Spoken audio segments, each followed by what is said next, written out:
ورحمۃ اللہ وبرکاتہ۔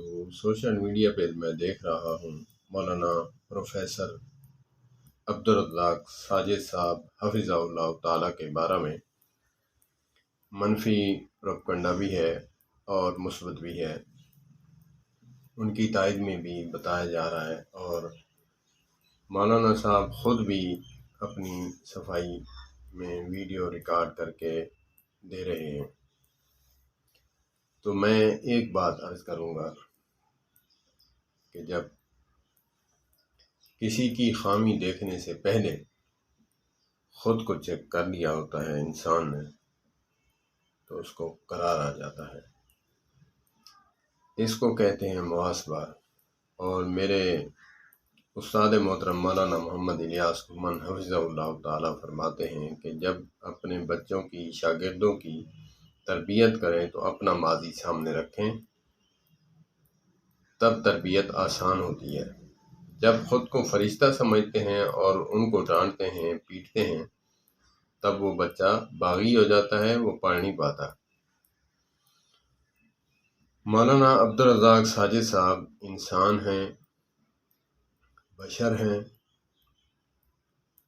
ان سے کوئی ایسی کوئی مسٹیک ہوئی ہے تو وہ انسان ہیں، نعوذ باللہ نعوذ باللہ، کوئی نبی نہیں ہے۔ مولوی کی میں یہاں پھر مولانا محمد الیاس کمن حفظہ اللہ تعالیٰ کا قیمتی جملہ کوٹ کروں گا کہ جب کوئی نبوت کا دعویٰ کرتا ہے تو اس کی بات کو بھی دیکھا جاتا ہے اور اس کی ذات کو بھی دیکھا جاتا ہے۔ ذات اور بات، بلکہ ذات پہلے بات بعد میں۔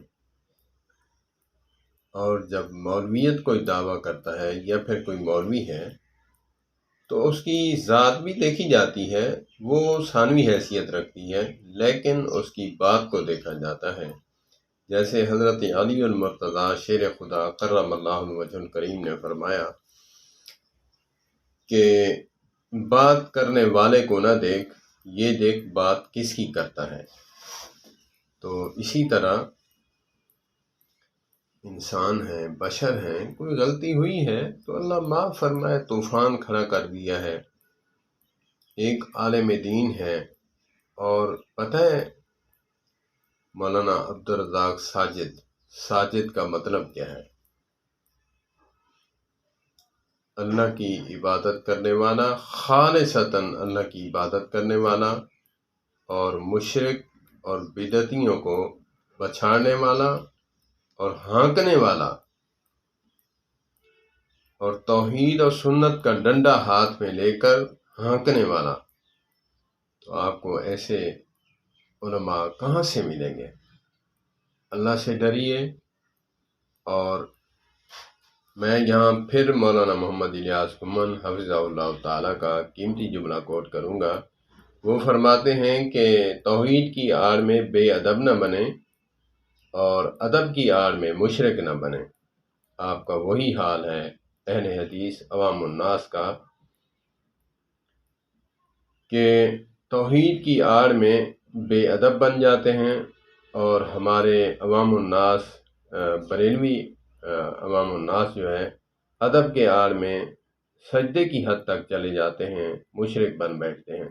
اللہ پاک سب کی حفاظت فرمائے، اور اللہ پاک ہمیں اپنا محاسبہ کرنے کی توفیق عطا فرمائے۔ والسلام علیکم ورحمۃ اللہ وبرکاتہ۔